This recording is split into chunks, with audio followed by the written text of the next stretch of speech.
today's best shows and movies. I'm Zach. I'm Jake. And I'm Cash. And tonight we got Game of Thrones, Episode 4, The Spoils of War. Is that right? I believe so. Yep. Terrible title name. I'm sorry.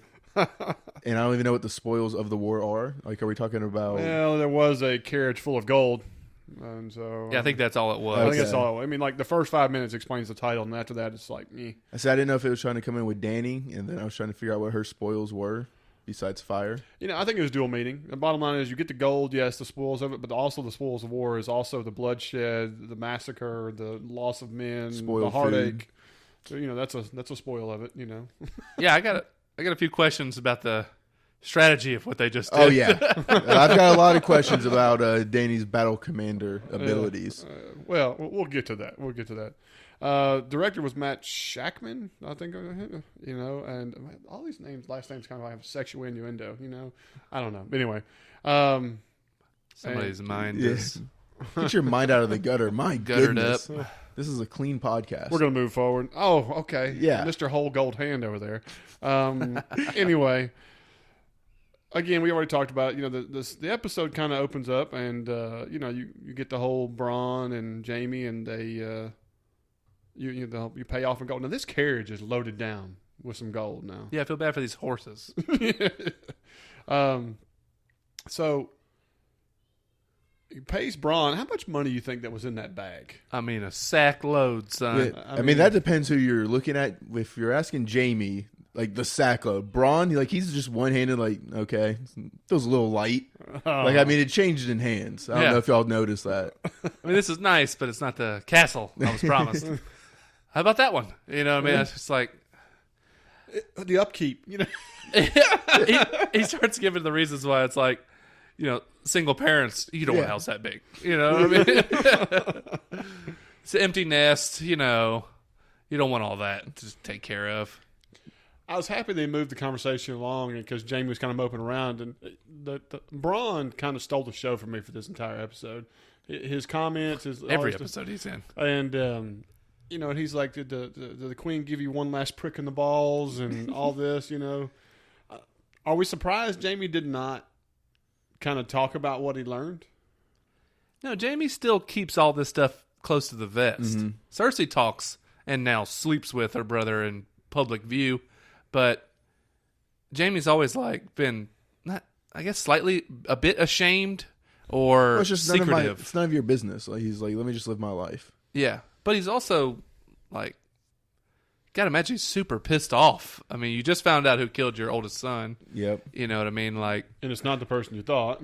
Yeah. And you did the right thing by letting your little brother go, even though he killed your dad. So it's like, yeah, it's kind of a mixture of feelings there. But that, like Cash talked about last time, you know what I mean? It's a domino effect. Tyrion gets blamed, yep. You know, which leads to the trial, which gets the Red Viper killed, and the Mountain turned into a monster. You know, so it turns Dorne against you. It turns Tyrion against you. Then Tyrion, you let him leave because you believe he didn't kill Joffrey, but he kills your dad, and it's like all the dominoes fall. And Cersei gets exactly what she wants, and you're stuck left holding like, Yeah. I don't know. I think it's all pretty fitting, really. I mean, right. I hated that he kind of took it out on Bronn a little bit. You know, I mean, he was talking, even bashing, like, you know, wherever your shit heap is you're from, and a man of your talents can go over there and, you know, make people, you know, give up their crops. And, I mean, he was, you know, to have what we had at the end of the episode, you know, he's kind of shitting on him for the first half of this one. I think they needle each other. I don't think that's a huge deal. I mean, Bronn's like, come on, man. We're friends. You know what I mean? You could tell me. You know, what he says about the Queen of Thorns giving him a prick in the balls, I think they just go at each other. Yeah, These I mean, two guys talk shit. That's how it was with him and Tyrion and everything, and it just continues with him and Jaime. Yeah, well, I mean, I enjoy the dialogue. I'm just kind of curious. It's been a while since I've seen, like, it kind of felt like more like, hey, just get the hell away from me. You know, that kind of situation. Like, I don't want to talk about it anymore, or this, that, or so on. Not just the banter like you were talking about. Well, Bronn also doesn't realize that he's needling and poking at Jaime about the death of his son. Right. Because Jaime's not letting that card loose. So Bronn's going to poke at you, just like a friend that we've all had. Oh yeah, that doesn't understand when to shut up. You know what I mean? this ain't the time, ass. Yeah. You know. No, I hear you. I mean, I had never even thought about it like that. So I mean, now that I'm thinking back on his performance, he did have that aggravated feeling the entire time that they were talking. Yeah. It cuts away to Cersei, and we get the Iron Bank rep, and they're like, really surprising. We're going to get this all in one installment. The bank's going to be upset about the interest payments. Are you looking to reinvest? That's a very confusing thing, right? Like, why are you looking to reinvest immediately before a payment's even made? Well, Cersei gets to negotiate the deals of the new loan or the new financing. I mean, if you pay everything up, then in her world, in her mind, which I think is smart, is then you create new terms, not the terms that were set forth by what was there originally. Yeah, but now it's just like, hey, I need everything I just gave you. Can I get it back on my terms now? Yeah, I mean, but that seems... It's business.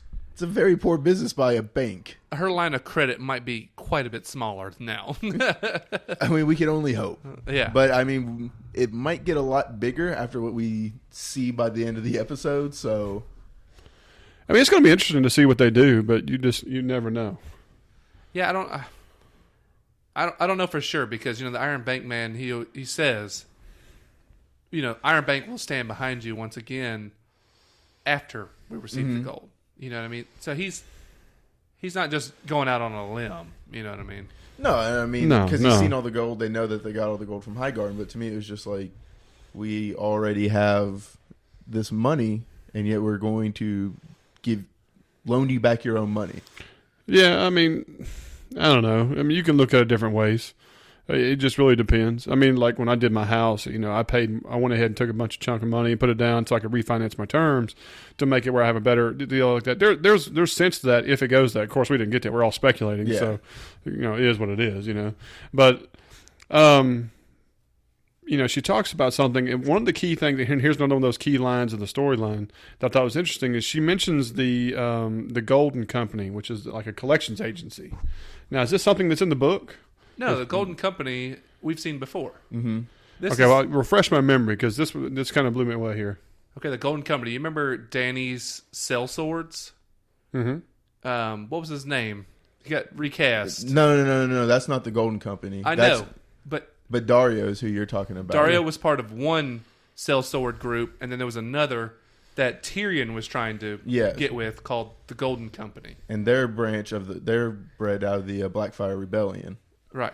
And so it's all Targaryens. Yeah, the Golden Company is all like banished or Westeros Knights. Jorah I remember what you're talking about. And they're I don't know. It just kind of threw me for a loop. Like they brought this in kind of late in this little conversation, like it was supposed to be a clue or something. I just wanted to make sure I could clarify that part. Yeah, well, they're just the most highly respected sellsword company. Like their motto is, I think, our word is as good as gold.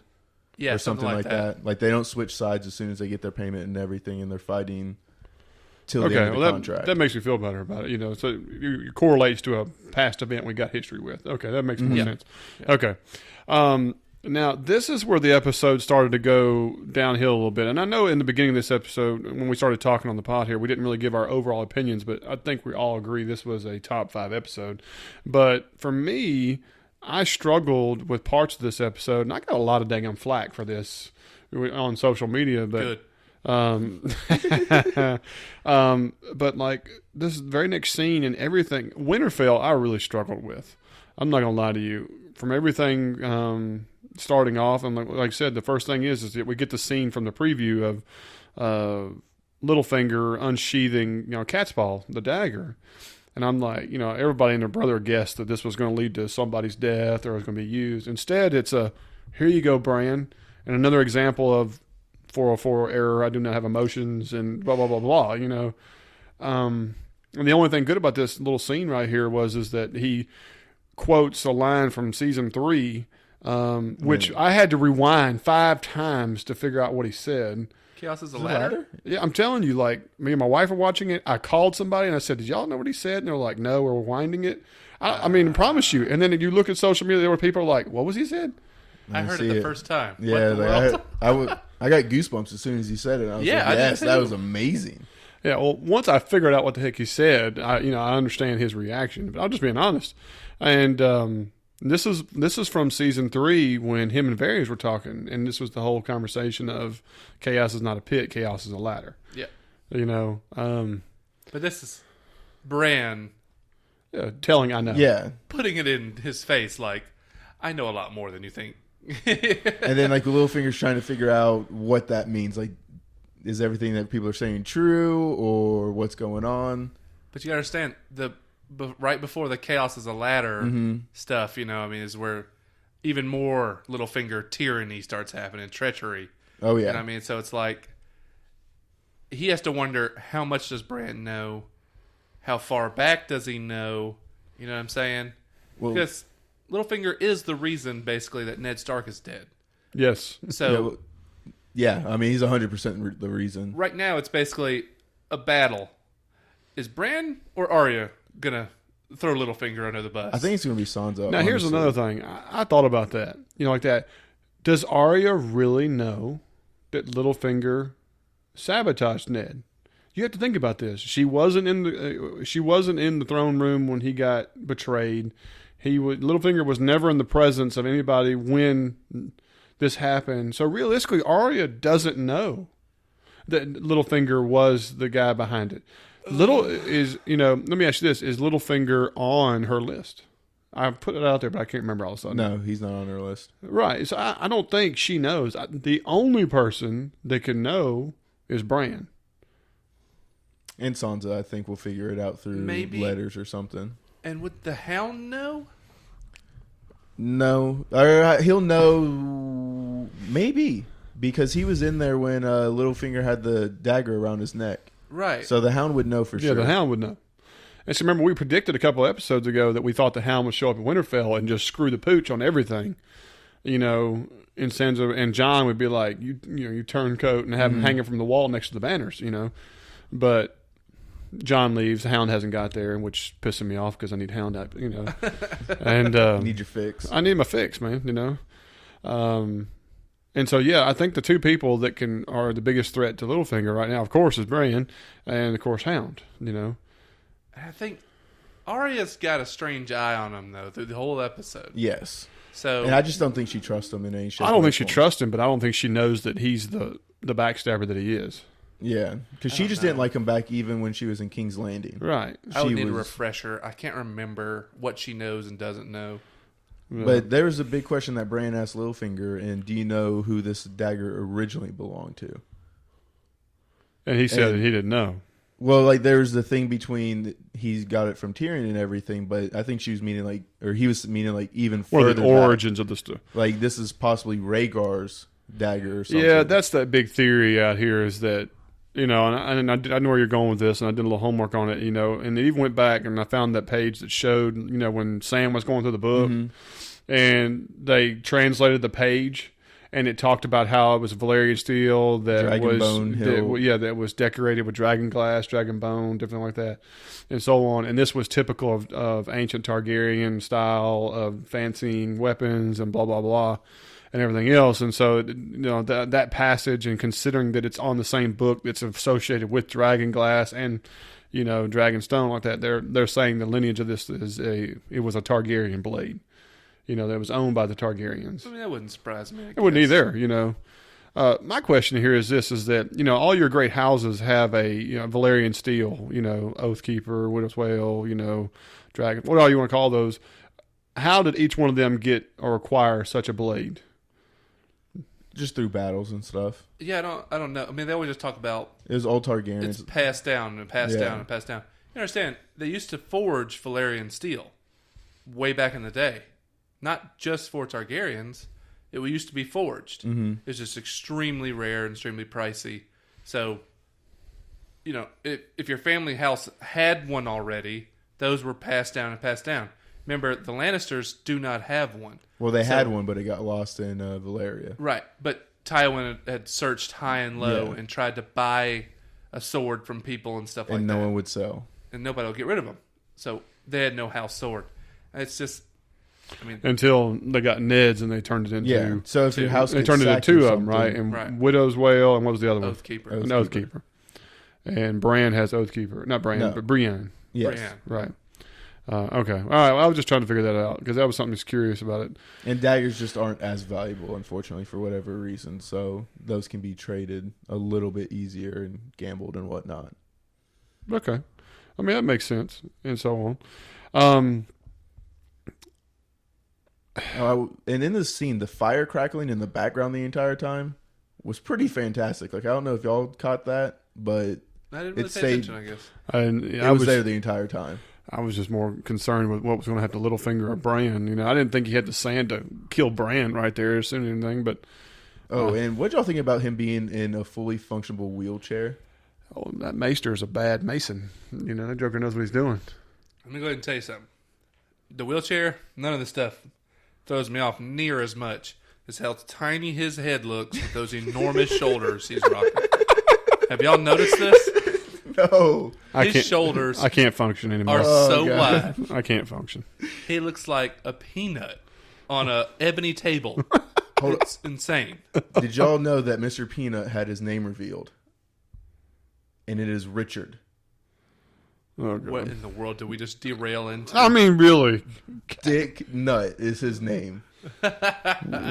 Mr. Planner's Peanut, everybody, if you didn't know. Mister, we're trying to keep this clean. I'm okay? sorry. Well, God. it is the mascot's name of a company. We're going to move What do you forward. want from me? We're going to move forward. We went But- from wheelchairs to Please. Dick Nut, okay? Please pay attention to Bran's shoulders. Yes. I next will episode. now. He looks like he's wearing shoulder pads. I'm dead serious. You will get the biggest chuckle next time you look. Okay. I'm All ready. right. I mean, I'll go at then. least somebody needs to get emotion from Bran, so Yeah, it'll be you. hopefully it'll be us. All right. So the chick comes in and she's leaving. What's her name? Mira Reed. Yeah. Yeah, and she's like, you know, he's like, you're gonna go. And she's like, yeah, da da da. And he's okay.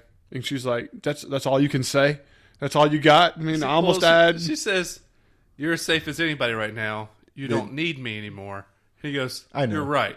I was- don't need you anymore." It's like, Jesus. Savage. Just like not even just like break it up with the person. It's like I've moved on to better things. Yeah, I've had better. Oh man. It's not me. It's you. Did you see that piece Hodor had on him? I mean, you can't top it. Okay. How great would it have been is like as she was like going, I was just like, hold the door. Oh man. There. Yeah, but seriously, like I need to wheel out and hold the door. It's an unknown spoiler, but the reason why Bran's really crippled is Hodor put it on him. Oh my god. And It was a great show. Yeah, there we go. Oh my God. My wife looked at me and goes, "What a tool." And I was like, "No, it's the whole bag, baby. It's a tool bag when you talk like that." Tool shit. But I mean, like by the way he explained it, it was like I died in there too. I was like, I'm going to slightly let some of this slide. Like, at least you're Well, no. acknowledging it and everything. Which he didn't say that. She said you died in that cave. Oh well, then I got nothing for him. I But tried. he didn't disagree. I mean, No. I think he actually, his original Stark self is dead. I don't think Yeah. he can get it back. You know, maybe that's his, Punishment. light at the end of the tunnel, maybe at this, to hopefully get some of his old self back. But more than likely, he's going to be Tree. three-eyed raven tree guy. Yeah. You know what I mean? I wish they had done a better transition.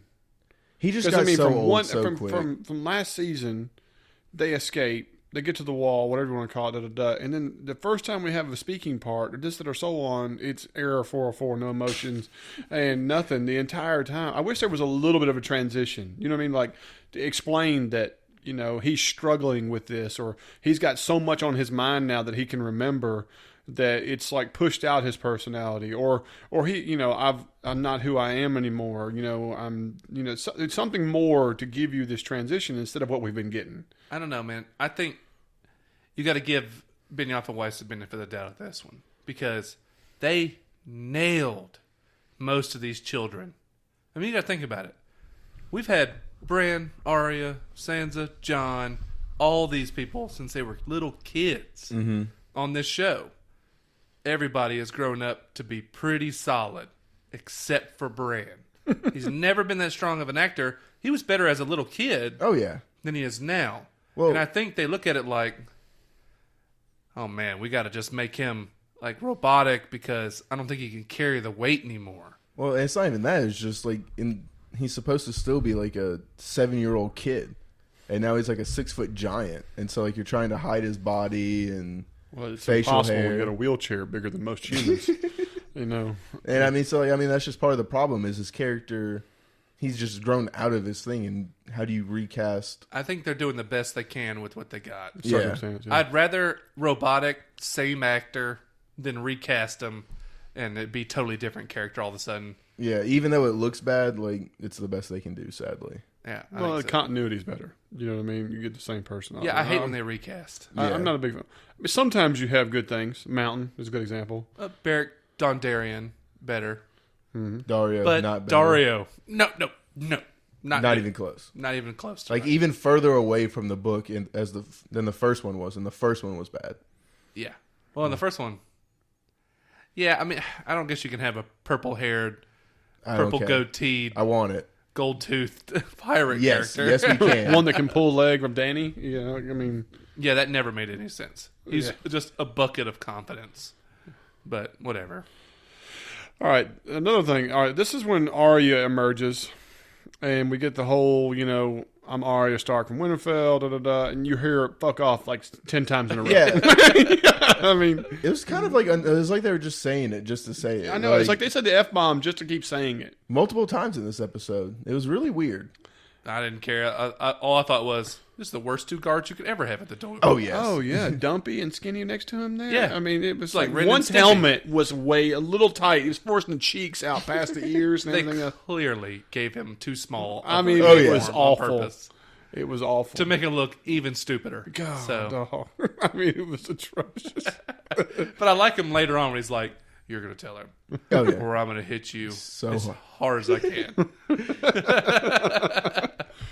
But I like him, you know, trying to snatch her, and she just ducks Dodge- out of the way yeah. real quick. She's like, Like- the waif 2.0. And 2.0. so I like we're actually getting to see badass Arya. Yes. You know what I mean? A lot of times it's just her changing faces and doing wicked shit behind the scenes. Right. But we're actually seeing her do some wild stuff now. And this was easily her best acting performance of the series, I think. It was strong. The deal I didn't care for was is like when their embrace, like Sansa and Arya. I mean, she goes down to the tombs and she's in front of, you know, Ed's carved sculpture there like that, and it was kind of like a, hey, how you doing? Well, I mean, You I know, loved was- it. But you got to remember, these two don't like each other. They've never liked each other. They're like So- opposite ends. So what? I mean, you haven't seen your sister in forever, and you've been through hell. But you got to remember, too, And neither one of them are the same person anymore. it was I still Sansa. get that. It was Sansa that just had to marry Joffrey. It was Sansa and Joffrey that got the butcher boy killed. They got that Nymeria kicked out and Lady killed. I hear you. I hear you. I totally understand where you're coming from. I just still felt like the embrace was very, very cold. No, I loved it just because Sansa pulled the ultimate big sister, big brother move. It's like, do I have to call you Lady Stark now? Yes. And I was like, that's the ultimate big brother or big sister move. First player. Yep. Player one. No, like, player one. All right. What about the whole somebody should have carved it that knew him? And well, everybody who knew him's dead. We're not. Just Yeah, everybody that knew him is dead. There's quite a few folks that are Yeah. still around. yeah. I mean, that is a terrible carving. Like, it was bad. yeah. I don't know. Some of it just seemed kind of put on, or whatever you want to call it, and so on. Maybe I'm just hypocritical. It just seemed like it didn't gel well. It seemed soap opera-esque, you know, when they're, hey, you know, all that kind of stuff. I don't know. I'll get off of it. They also talked about, you know, a list and who's on my list, and Yeah, it's a little weird that everyone keeps laughing at Arya's list. Like, well, I don't think anybody took her serious. And then you get to see her, Till later. yeah, until she's over there, you know, battling Bran. Now, this is something else, you know. when I was talking to people on social media and some other bookworms, they were talking about Bran is supposed to be, not Bran, God, Brienne is supposed to be like one of the most ultimate sword fighters, and that this is not realistic based on what they did. Well, there's two things, but like back down in the cave for one reason that I can agree with you is, and I somehow even forgot about it, even though I wanted to mention it. How has no one mentioned Rickon? It's like, oh, hey, Arya, since, I might as well tell you, Rickon's dead too. Yeah. He or like took about 17 arrows and got trampled by horses in the Battle of the Bastards. And so like the fact that Sansa didn't bring it up to Arya and that Arya thought everyone was still alive was pretty weird. But so is Maester Lewin. Yeah. And Rickard, he's gone too. Yeah. Nan. Yeah. There's a lot of heads on this wall. Sir Roderick, Roderick, that's what I would say. Whatever. We didn't even got to the Brienne stuff yet. No. Because then we jumped to Bran. She goes, also, Bran made it home. And that's when they go to the wood.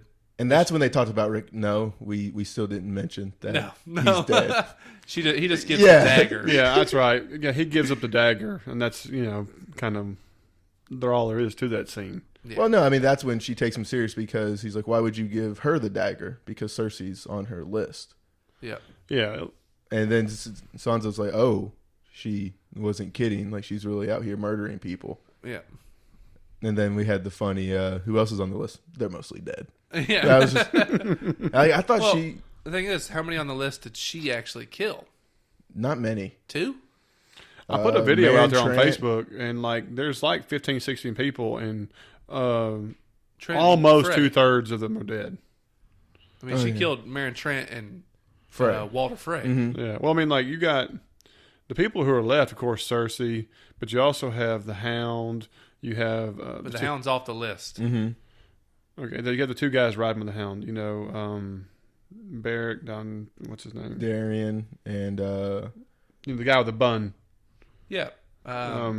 Mirror. Lord of Light follower guy. Yeah, I was head bun. I know, bald, burning sword. Yeah. And so I mean, she's Thoros. got some. Yes. Thoros of Mir. Yeah, and so she's got some left. There's and no doubt about Mel it. Sandra's on the list too, I believe. She is.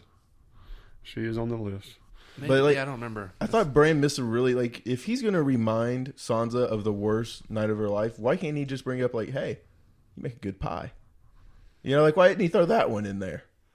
I don't know. I mean, he's so hit and miss, man. If we're gonna do it, we can throw some comedy in with it and be I don't know, man.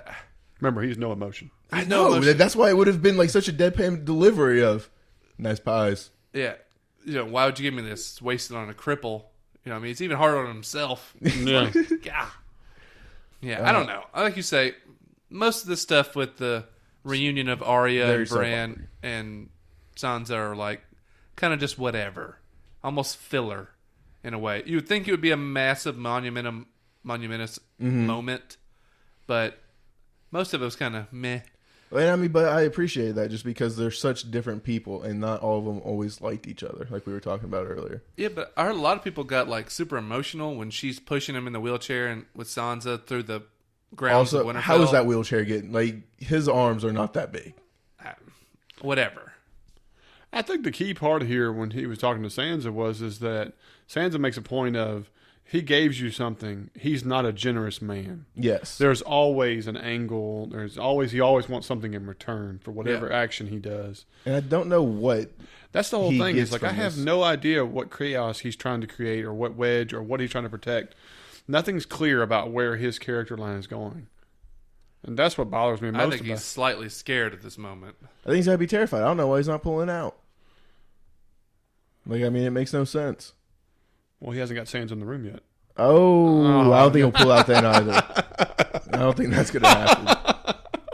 Anyway, I don't. I'm with you, Cash. I have no idea why he's still there. But I guess if all you got to look forward to is the little boy over the veil, I'll stick around for the woman too, I guess. Yeah, but maybe. Since we bring him up, why hasn't Cersei sent anything to Robert Arryn? I don't know. They don't get mentioned. Yeah, he's got the largest standing army. But they're like who is it? Like the Sweden or whatever. Sweet Remember Robin? they don't take part. Remember they Yeah, guard, neutral. But they if your guard their queen, walls. if your queen is asking for you, then you have to make a decision.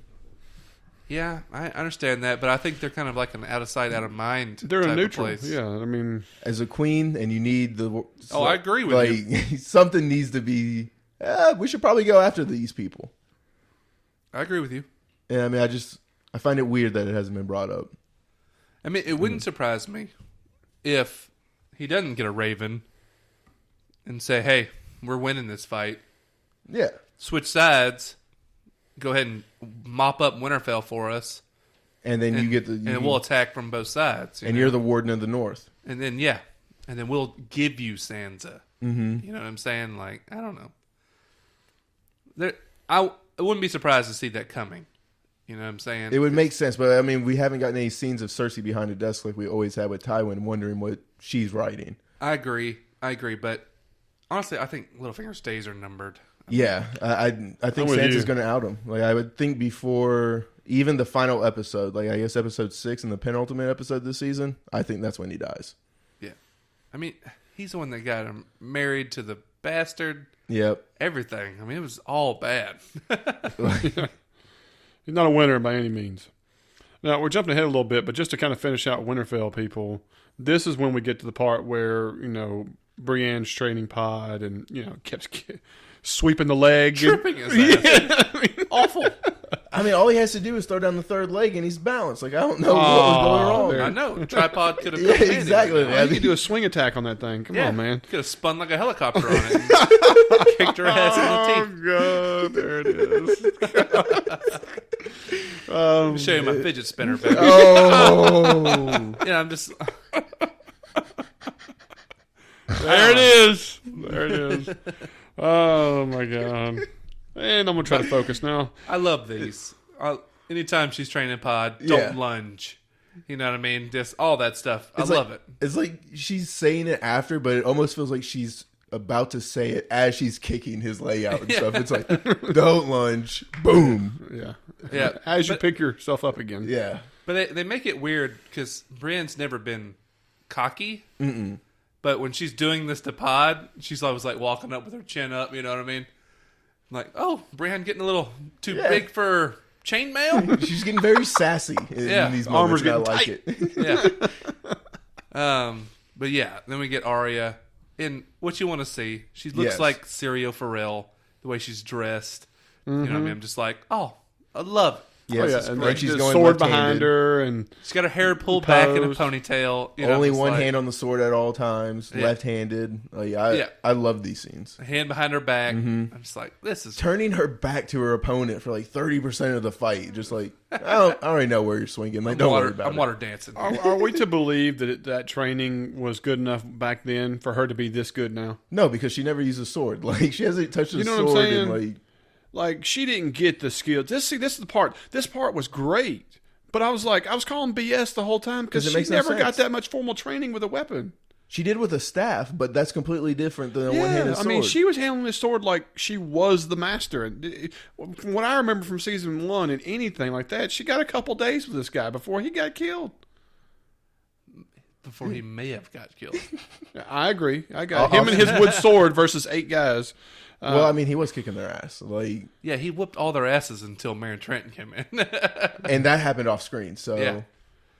but yeah, it doesn't Whatever. make any sense. It, Rule of cool. Who cares? I don't know, but that's the thing, man. I'm as much as I'm enjoying this scene, I'm going bullshit. That's bullshit. Yeah. No, she can't do that. And that's what I was talking about earlier. Is that Brienne? From whatever I've heard or talked about that from the books, she's one of the most ultimate sword fighters. And for her, so if Arya has very little, or like you said, the only training we've seen was with staff. For this to be an even or uneven, it didn't jive well with me. You're looking at it the wrong way. Brienne, throughout all the books, everything, is constantly underestimated because she's a woman. So Brienne got a taste of her own medicine by immediately underestimating Arya, who then put it on her, and then you saw Brienne get mad. yes. Kick her in the chest. Oh man, that teep kick was a thing. You know what I'm beauty. saying? She kicks her in the chest and stops fighting. She could have just brought the hammer down on Arya's skull right there. Right. You know what I'm saying? But Arya had already killed her 3 times before she did that. Correct. So I'm saying it was just Brienne getting a taste, knocking that cocky shit out of her mouth. I'll give you that. I'll give you that. Yeah, and that right there makes the scene better for me. Is just using that same stigma against you. Exactly. I'm totally with you on that. But I'll just tell you that when I was first watching it, I was like, as great as this is BS. But I mean, she could have gotten like all the dodging seemed fit and stuff, but like the sword play, that sword's not going to stop an attack from Brienne anyway. Like if Brienne's swinging, that little sword going left, that Arya's sword's coming down. She doesn't have the strength to hold it. I'm with you. Or to deflect it. I'm with you. And so like it's just pure. But dodging. your rule of cool is what makes it okay. I'm just saying, especially since Arya gave us one of the coolest ways to get up. Like automatically, like just doing the shoulder thing and then landing on your feet. But she does a cool spin with it. Yeah, she does a breakdance get up. Yeah. Yeah. Awesome. Yeah. This is America's Got Talent type shit, right? Like, now. let's keep adding twists to this thing. Like, let's see how cool we can get. All right. My favorite part of what I did like was that who taught you that? No one. No, I love it. The line is what made it. Yeah. It's like, yes! I saw a microphone drop. I don't know if y'all saw it there too. And then like it just stuck in the snow. That was Arya's sack falling out. Oh, man. That was Pod going full try mode just right there. You see just Pod's over there, just got the rod out. Put your staff down. Oh, wait a minute. Never mind. Jesus, Pod, sheath that sword. Okay, what about the looks from Sansa and Littlefinger up top? Y'all have got to give me explain here. Now, I understand Sansa realizes her sister is not her sister anymore, and that she is definitely a different person based on what she just saw, because she's seen Brienne fight, she's seen this, and for her to be able to go over there and best her in her own game. And so, to me, it looked like Sansa was like, that's not my sister. I'm jealous of what she's accomplished compared to what I've done. I mean, all kinds of negative emotions. Y'all get the same vibe? I got a negative vibe from Sansa, but maybe the fact that, since they were kids, they both wanted certain things. Arya wanted to be a knight. They both got what they wanted. And Sansa wanted to be queen. So it's like they both went their directions. Sansa's turned out horrifically bad. Yes. Arya appears to have gotten everything she wanted. But she had to go through the slud to get to it. And she doesn't know how horrifically bad Arya's time has been. Right. It's a lot easier to have those negative effects when you just see the near finished product. Right. And I'm reading all that into what I saw. There's no words to say. No, there's nothing to go on. That's why I'm asking y'all, what did y'all see from her look? But to me, it just looked like it was disdain. It scares me, though. Because I don't want them to turn Sansa into I don't think they are. Jealous biatch. Cersei too? And then turn on her own family. Because you see the sniping with Jon a little bit, but then Jon leaves her in charge. So it's like, okay, maybe everything's okay. You see them two kind of come together, but now she looks a little bit disdainful at Arya. No, I think it's all going to work out, and Sansa's going to be the ruler of Winterfell and everything. Could you see jealousy get worse if, like, Jon returns and you have that amazing embrace? Because she always knows that's going to happen. Like, but could that make it worse? I don't think so. I mean, Jon and Sansa are tight right now. Sansa helps save. They're together. He leaves her in charge, and then Arya's there, and he gets there, and it's like, I'm second fiddle again. I think the major concern could be Jon returns and he's bent the knee. Because then what is Sansa? Well, I don't think he'll be the one bending the knee.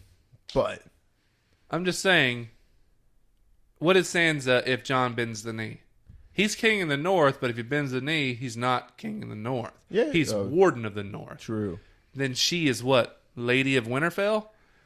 Not as big a deal as, she's been accustomed to.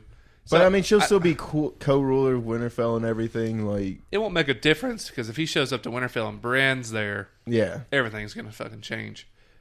So, whatever at that point. But, I don't know. I worry that they're going to take Sansa into a dark direction, and I hope they don't. I don't think they are. Let me ask you this. This is just an idea theory here.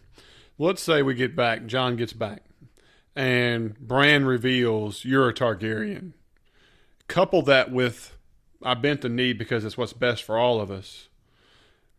You know, Littlefinger uses this to create chaos in Winterfell to say Jon is a traitor. He's a Targaryen. He went up there, sided with his family, and is not a true Northerner, and thus Winterfell falls in with Sansa having to make the decision of being a part of her people or support Jon through this turmoil.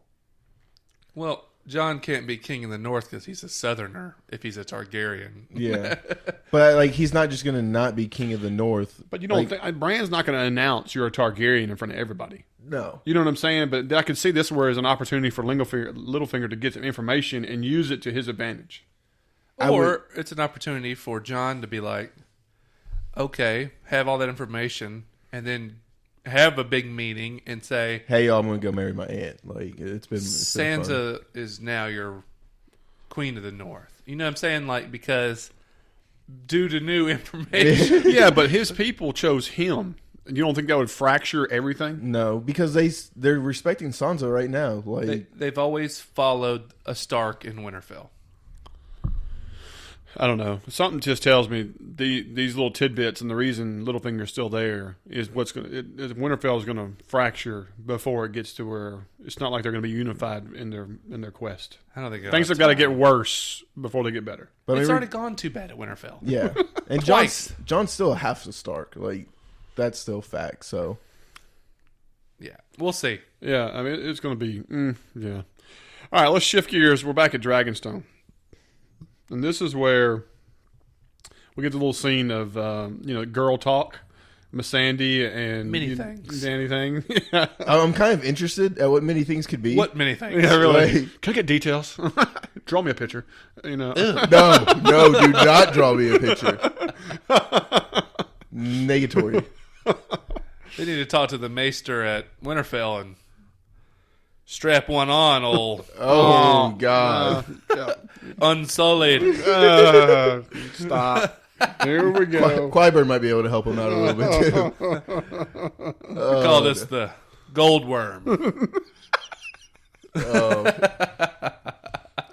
No, I'm just thinking Austin Powers Goldfinger. I know it, man. Gold member. Yeah, gold member. Right. Gold member. All right, so they're going down the stairs. They're talking. He better come back. And Jon Snow, kind of comes in there and goes, I need to show you something, Grace, and takes her into this cave. I thought he was pulling the first move again. I was like, damn it, Jon. I was like, get a new first move. I got to show you this Lord's kiss, baby. Yeah. Well, my wife was even like, oh, no, a cave dweller. Not again. She takes all his dates. Double meaning. Oh. We dwell in the cave, baby. Paint some pictures in it. Yeah, we got to put our name on this wall. And so, all right. Goes in there, and we get the visual of Dragonglass. It's sprayed by White Walkers in here. Yeah. Sorry. All right, did y'all like this part of the Dragonglass and the hieroglyphs on the wall? And I thought the Dragonglass was super cool. I thought the kitty drawings everywhere were terrible. The kid drawings were like whatever, but then the White Walker drawings were too on the nose. It was just like, nah, son. I mean, it's like if no one knew what Ned looked like, and we get that as sculpture, but we have the Night King's like wrinkles like under the eyes and everything. Yeah, I mean, I don't know. That's like I was like, okay, I'm dealing with this, the spirals and the swirls and all that stuff like that. Because you take that back to the same symbols of like season 1 with the body parts and the snow and the aerial visual of the tree that had the spirals coming out of it and the stones, and I get all that, and I understand the correlation, and I thought that was all right. Well, I mean, there's a big thing in these things is you're just saying circles, but they're actually thetas. And so the theta was the thing we saw in the very first episode. All the dead bodies were made in the sign of a theta. A few episodes. And then the horses. Well, were the done. horses, her pyre, when she let it on fire at the end of season 1, and then the dragons were born, that was in the sign of a theta. Sansa's necklace right before she got married to Joffrey was in a theta sign. And so, like, this is all spread throughout. Like, I mean, it's a long... I guess it wasn't so much the symbols, it was just how they looked on the walls. Does that make sense? Yes. No, I'm agreeing with you. I'm agreeing with you wholeheartedly. I thought it was kind of like, this is just too on the nose, and like, nobody's seen this before. No, it was like I was waiting for her to be like, "Hey, John, I need you to pull your gloves off real quick. Let me see that white paint." Yeah. Just go ahead, bend the knee, buddy. That's. Like, bend the knee. I guess that's the thing is that these symbols had color to them and they seemed so fresh and vibrant, but we're supposed to perceive this as a long effing time ago. Yeah. Well, the second time I They watched didn't the look episode, aged. They didn't look nothing. they were carved like deep into they're the actually stone. carved. Yeah. Right. Well, just make it where it's carved, and then the light shining on it gives you that cast shadow effect. It really, I think it would have looked much better and showed its age instead of white figures that have blue eyes perfectly and point. I mean, just like I agree with you. I mean, I was watching. And I was like, and of course, you and I have an art background, and I'm sitting there looking at this, going, I mean, this, you can tell the set was painted yesterday. I mean. That's just the way I felt. And I was like, I asked my wife, I was like, what do you think I say? And she goes, yeah, it looks like kids put some stuff on the wall. I was like, oh, there's a sign, Yeah, I don't know. I just thought it would have been better, like maybe if Davos, like, he's like, hey, John, like the fact that Davos hasn't seen this or isn't leading this thing, I'm like, or Stannis hadn't seen it. Yeah, like you're Back telling in me the they day? didn't explore every inch of this thing? Well, it's just like the hidden cave at Castle Rock. No, everybody knows about it, evidently, but one or two people. Only the sleuts. But I mean, Davos is the person, like the onion smuggler and everything. He would have to know about this. Whatever. I thought we were going to get a stone dragon, Yeah. to be honest with you. I kind of thought so too, because that was something you had mentioned several times. Like, there maybe is one under there, and I was like, wait a minute, I thought we were gonna walk in there, see dragon glass, but see some other kind of really cool sculpture. Like I thought it was going to be a dragon glass dragon. Yeah. Like a head, maybe just a head. Well, because I think Melisandre even says that there's like a dragon skull down there. Well, there's a rumor of a stone dragon beneath Dragonstone, but whatever. But then we have them walking out of the cave and everything, and they are conspicuously close. Yeah, because of course, we got to talk about what she said. You're going to choose your people over pride.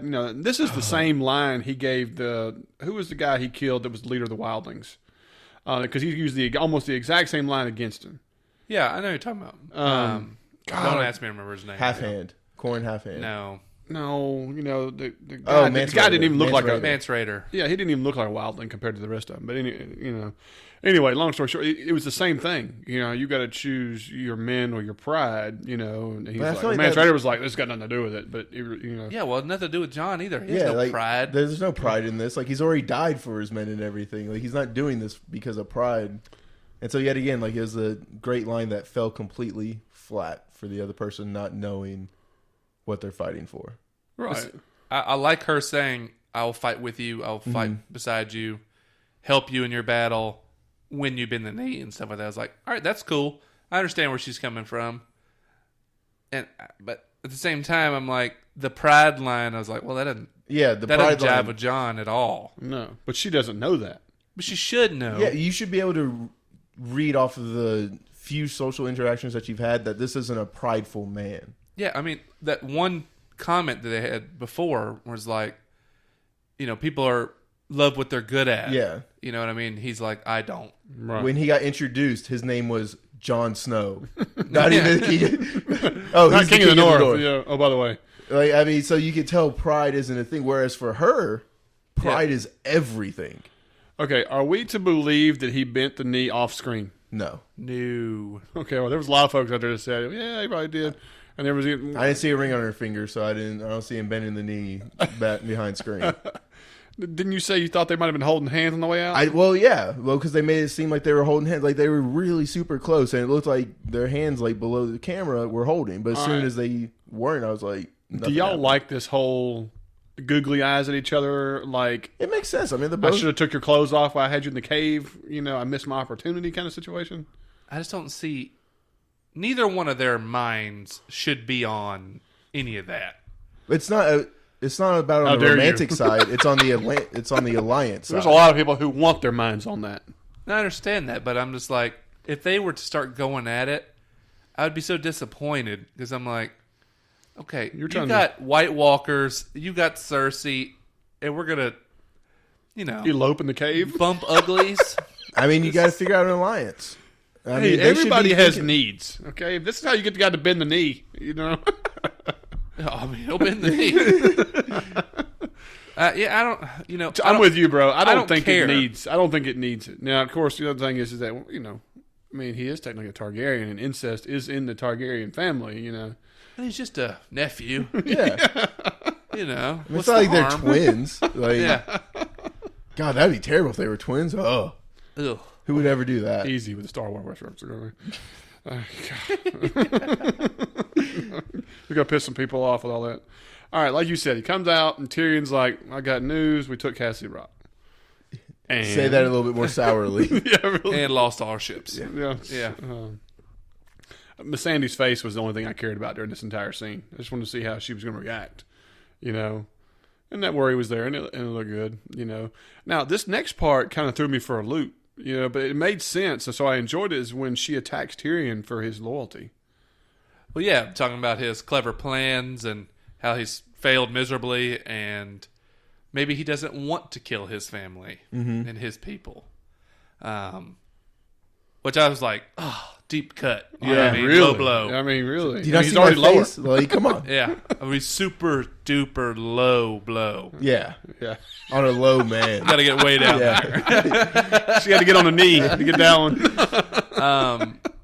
Yeah, I don't know. I thought it was good to kind of bring Tyrion down a bit because Yeah. He's been riding that high horse of cleverness. his plans really are kind of. They're bad. Cersei is one step ahead of him every time so far. So it's like, he needs it. He needs to be a tongue lashing. So, but this is some of the best dialogue from Jon we've ever gotten. Best quote of his, I guess you'd say. Oh, I agree. So, But he's regurgitating what we've heard from other characters. I mean, you're no different if you go and burn everything down. You're what we have already. We've already heard these comments from other people. And we've heard it from Tyrion. Of all people, these are almost like he's regurgitating his lines, even though he wasn't in the same room. yeah, I know, but that backs Tyrion. It does. And he doesn't even realize that he's backing Tyrion. You know what I mean? Because they haven't had this conversation. No, they haven't. Well, Tyrion ends up looking really good based on what Jon says. Well, he looks a lot better based on what he says. Plus, Jon puts it pretty damn eloquent. You know what I mean? How he puts it out there. Yeah, and he left a loophole of burning hundreds of people. Okay, so Yeah. it all pays off. You just can't burn castles and civilians. Soldiers, food, golden. People will love you. Yeah, absolutely. There was that. What's that little line afterwards where he's talking to Jon as they're going down the stairs? Something. And She's he got a was good like, heart. what Yeah, do you say? you stared at that good heart. Yeah, I was staring at the heart. Heart shaped. Yeah. Good old Davos with the... Davos. Oh, God. Okay, and so I wasn't realizing this at that point in time, but is Missandei in control of Dragonstone at this point in time?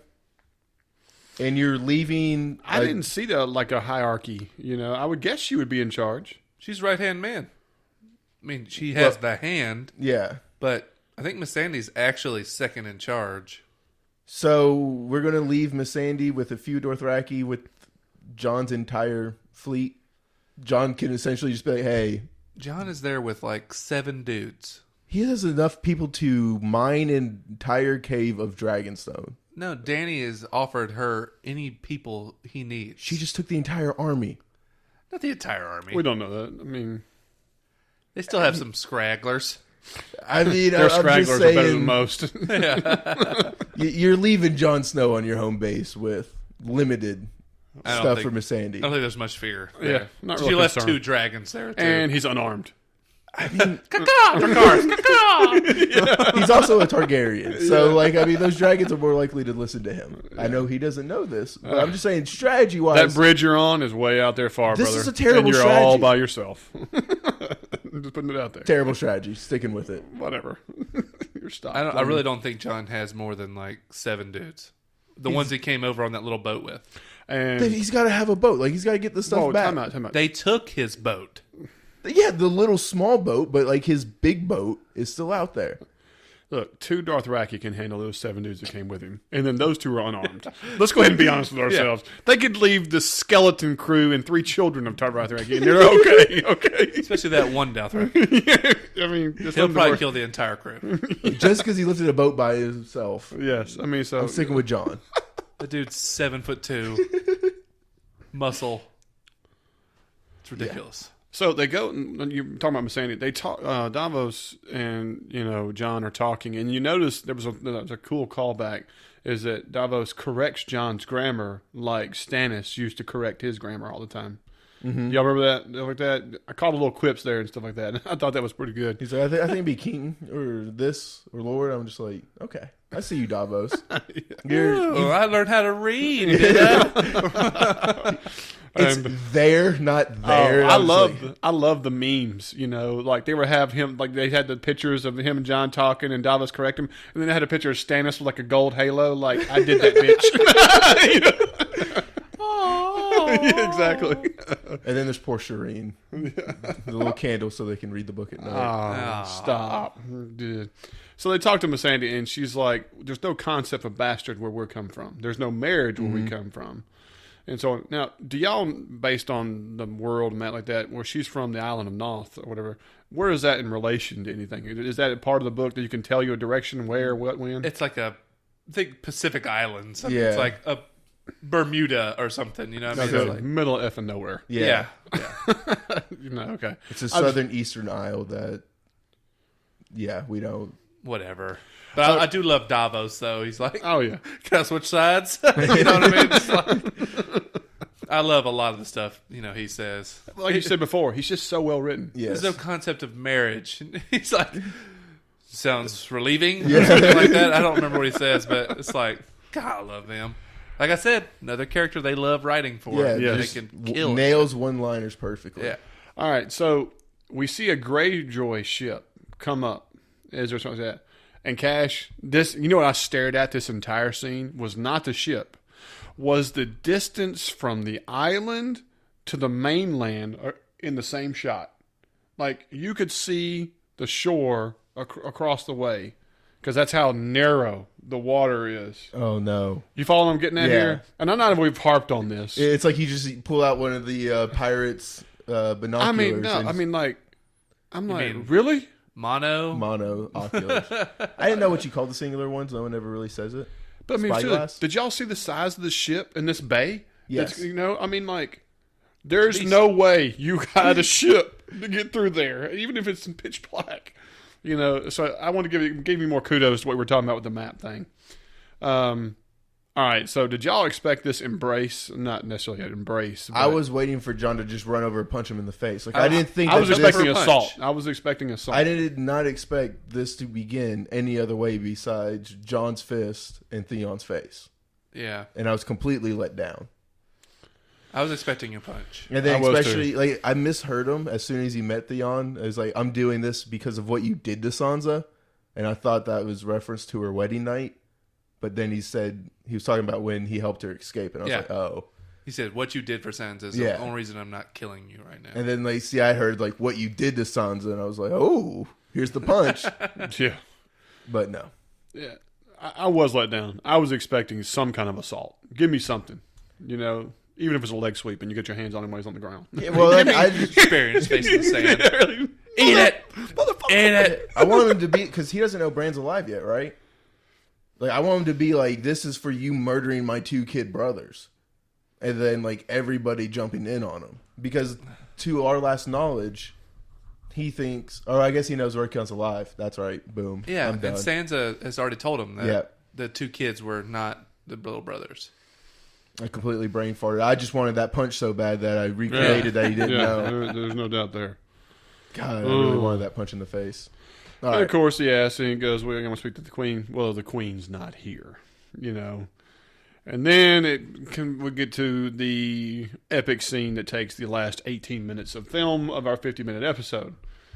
And it starts off with one of the parts that made my ribs hurt was, Dickon rides up after, Tarly. Charlie's like, yeah, our gold has been transported to King's Landing, and we're kind of spread. They're like, we're spread thin. The rear can't reinforce the forward. This is all giving you foreshadowing of how large this army is. Okay, so before you move on though, he does come up and say the last of the gold has made it through the gates of King's Landing. Correct. Because I listened to 2 podcasts that have gotten that wrong. Oh. And thought that the gold is still there. No. All the gold is inside. All the gold was delivered. Right. Which means Dany's burning up all the food. Yes. Dany is a terrible all battle the commander. rations. Everything that they were collecting for King's Landing to be able to hold as a stronghold, anticipating she directly aimed a to siege. Yeah. Set on fire. I was just making sure because, like I said, I heard it in the podcast right that it was in King's Landing. I listened to 2 podcasts that got it wrong. So who are these bums you're listening to? I mean, one of them is the top Game of Thrones podcast in the nation. Who, Bald Move? Yeah. Oh, man. They got it wrong. So a little pop their bubble. Anyway, Aaron and his little buddy. Anyway, I quit. Continue. I agree with you. There was huge parts on Twitter saying that Dickon is one of the new favorite characters for Game of Thrones. How? It wasn't because of him. Yeah, He has the same shoulders as Bran. Now, he had some pretty wickified armor on. Yeah, for the mountain. It is enormous on this guy. How could you move in this? I don't know, but I'm sorry. He does Braun's reaction. Just, just Rickon, move over. Dickon. He's like, you sure you don't want to go back to Rickon? Oh, wait, he's dead. Oh, man. I could watch that 10 times and laugh just as hard 10 times. I hope every time he's in the show, like, that's how he's introduced. Oh, Rickon, Dickon. It's just like, yes, please. Constantly after we do his name. Let's continue this running gag for as long as we can. Oh, Lord. And so, the deal here is that he's sitting there talking to him, they're laughing, giggling like that, and all of a sudden Braun's like, shh, shh, y'all hear that, and so on. And what did y'all think of this scene? All right, first of all, I put it all over social media because I was pissed, is when Dickon rode up, the CG background, did y'all notice, like, it was not even close? A lot of the CG in this episode A lot of the CG in the background was way off, and it really, I was like, you got to be. Most of the time, they just blurred it, like made it so blurry, like all you could focus on was even the Dickon's face. head became blurry when he got into the CG screen part of it as he rode up. I even took stills of it and put it on social media. It was that bad. Yeah, it was atrocious. I mean, like he lost half his hairline. But even when the camera was, even when I was looking at Jaime and Braun, it was the same way. Like it was. And then as the battle episode was going through, the background disappeared and came back. And then changed, and then like it was all over the map, and so on. Y'all are paying attention to the wrong things. As far as I watched it 4 times. You don't understand. At this point in time, the dragon had yet to be in the screen, right? And as soon as he appeared into the screen, my God, I understand why we didn't have budget for everything else, but it really sucked for those 7 minutes of terrible. Well, considering CGI. that season 6, we had 6 scenes with Drogon and Dany. Where they spent money on, and in this one episode they had 80 scenes. I'm just saying, when those Dothraki come down the hill, yes, it was gorgeous. It was. Now, I love the perspective shot, and they lingered on it for a long time. Oh yeah, like, okay, I don't see shit, and I'm waiting. Finally, you start to see little white specks appear. Well, and the mute and like the sounds and the screams intensified. You feel the earthquaking, yes, and you hear it before you see anything. You know what it reminded me of was just an old western of when you're waiting for Native Americans to come over the hill at like, your cowboys and stuff. Yeah. Right, like it took me the back ambush. to, you realize you're screwed. You're in the ambush. Circle the wagons. And then like right before it all happens, like we don't see him, but you hear Braun, or maybe we do see him. Like you hear Braun yelling at Jaime, "Get back in the castle!" Oh, you see it? No, you see him first. And he's like, you got to get back in the castle. And he's like, I'm not leaving my men. He goes, you're not an effing infantryman anymore. And these fuckers are going to come down and we're going to get swamped. We're going to get swamped. Yeah. I love Braun. like I said, It was awesome. And then, like, right before all of this clashes, and I liked how spread out the Dothraki were. That way, like, it was a wave. all the spears weren't, like, you have, like, 4 or 5 people sacrificing themselves, but then everybody else can just come crashing through. Yeah, they were, like, making bottlenecks Yes. where they were shooting through a gap. It's brilliant. Like, Yeah. we've always thought that Dothraki were just kind of Barbaric. wild, Yeah. but strong strategy here. Well, not only that, they were evenly killed. Like everything. It's not like they were all in one angle. They they just it was an entire wall of them coming against their entire wall. And, like, this is the first time we're seeing them in action, so it's like, oh, I understand why there's such... Second time. Where's the big battle? They attacked from Marine and killed all the Sons of the Harpy. That wasn't really...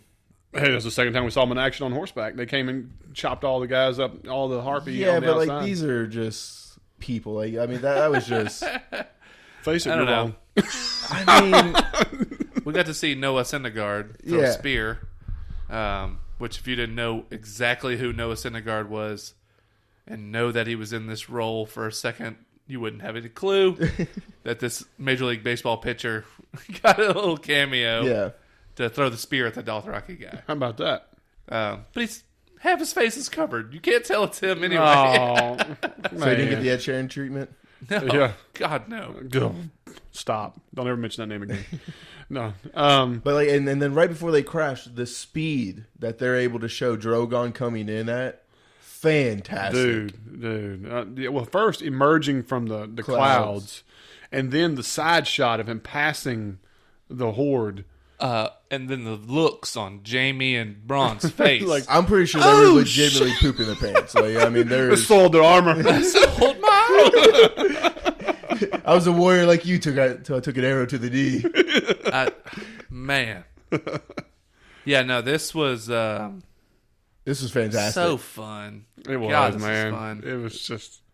I mean, the strafing scene Yep. where they just go sideways, just full landscape, and it's just Drogon moving slow, and he's just slow-mo Dude, burning. taking out all the supplies. Yeah. Make sure you get the wheat. Get the watermelon. Yeah, yeah. I mean, All of the food, Drogon. yeah, the first one where all the guys turn, and then you see Jamie kind of look, and they're already ash. Yes. That's what tripped me out, man. I was like... the one guy that's ash and then just blows away in the wind.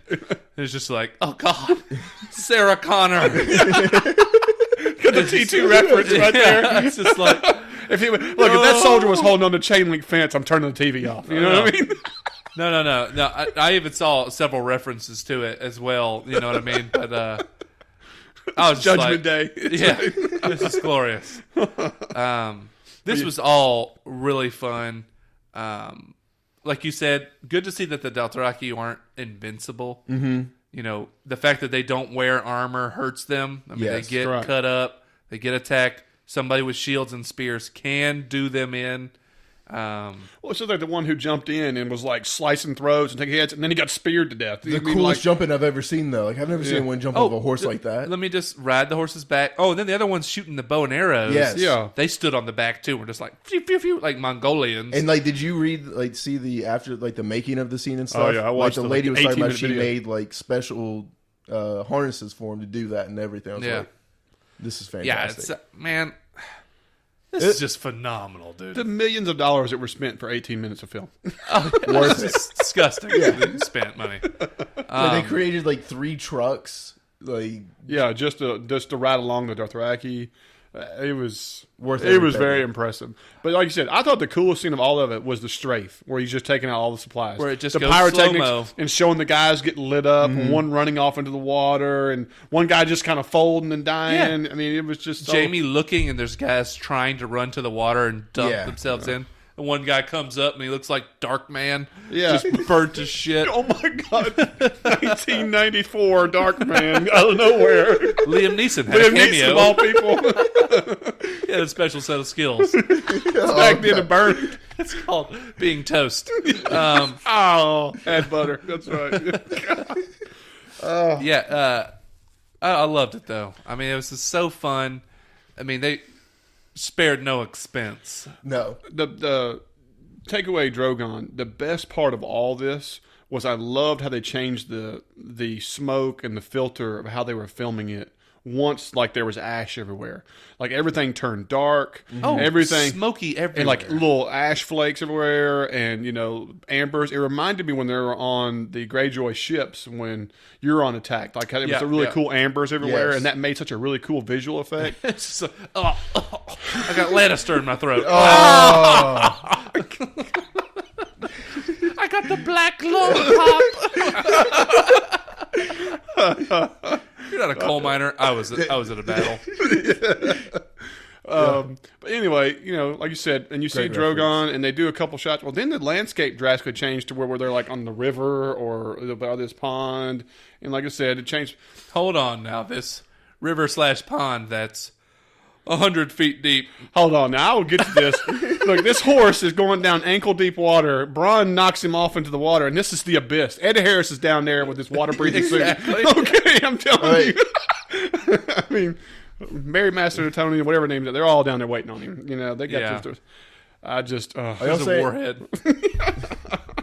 So you think it was Bronn that saved Jaime? Oh, there's no doubt. Why? Yeah, that was definitely Bronn. Why would Bronn do that? Like that goes 100% against Who else would go over there and dive and save him? But Bronn would never do that. He would never put himself in harm's way for Bronn. That's his milk money right there. Tyrion, that's his payday. He lost his payday in the battle. Tyrion, no. Tyrion will take him back. There's no guarantee that Tyrion or Daenerys will be like, "Oh yeah, I'll take you." You know what I mean? Yeah. You're the guy that just fired this scorpion into Drogon. Yeah, I'll take you right back. Really, That's an an appetizer. Good Oh, aim. Tyrion, you're gonna just vouch for him? Load Tyrion onto the scorpion and fire him into the abyss. Running head first into a dragon doesn't seem like the greatest backup plan either. I'm just saying, they would load Tyrion up and fire him up like a crisp going to Drogon, just like, I got it. Just like throwing the M&Ms to your buddy across the room. God, the accuracy of that, at that point would be amazing. Okay, so Buddy hasn't caught one. let's talk about the scorpion. Okay, Well, first of all, before we get to that battle, you have Bronn meeting up at the Big Dothraki. This was really cool because we saw somebody. The dagger throw. Well, before the dagger throw, because there's a lot of problems with that. But no, it is. The dagger throw is first. So go yes, ahead. it is. Yeah, he throws it and he deflects it. Well, he leans back and deflects. You know what I mean? I'm just looking at the mile away dagger throw. Like this shuriken. He threw this thing from a mile away. Yeah, they didn't show it that It's way. Bronn, bruh. Achilles is over here drooling at the mouth of the distance of this throw. You know what? You're just a hater, is what I call it. I didn't see that. Go back and rewatch this. And I will, we will come back. Here's the thing. I will say this to support you. He throws that dagger, and then Bronn, it has at least 6 to 7 more gallops on his horse before he gets the sword completely out. And then there's a scene of the other guy coming, and another scene of him charging him, and then they go at each other. So realistically, there's over 30 feet between them before this knife's thrown. But the second he throws it, the guy just ding and deflects it. It's not like it went woof, woof, woof, woof, woof, woof, woof, 30 feet later and it hits him. Where he could have caught it, used it, and put it back in his sheath. I don't understand the problem. I know what you're saying because somebody's a knife for a Call of Duty. That's all I'm saying. Oh my god. Oh, you mean when you can do the mile 30, away Bailey? No. You mean the 30-foot slide, knife through the throat? Yes. As you took 30-round clip. Yeah. I don't say anything wrong with it. Oh God. Whatever, guys. It's Bronn.